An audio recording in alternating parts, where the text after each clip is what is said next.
pamusoro pakudenga ndava kanaka vega. Pamusoro pakudenga kuna vatsvene vega. Anoda kuendako ngazviteurire kuti agadzirirwe naye mweya mutsvene.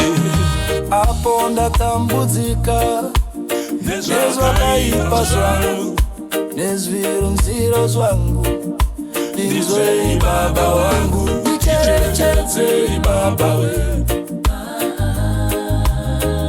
ndicherechedzei Baba we.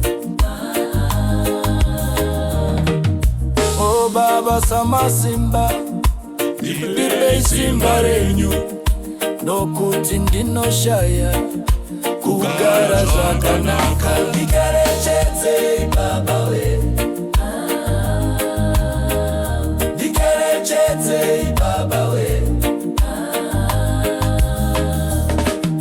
Jesu wakatifira kupedza mhosva yedu, dakara itsveniswe naiyo mweya yedu, kuti kana tavingwa norufu pasi pano tirege kuzorambwa kuenda pakudenga.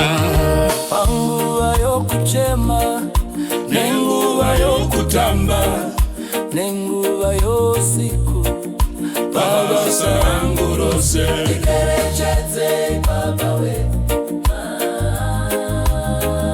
ndicherechedzei Baba we.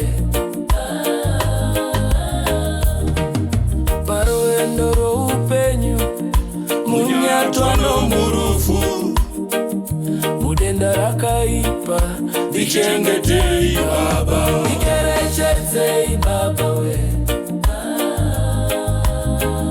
ndicherechedzei Baba we.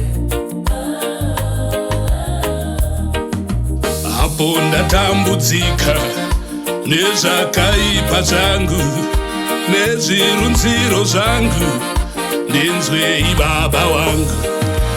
Apo ndatambudzika nezvakaipa zvangu nezvirunziro zvangu, ndinzwei Baba wangu.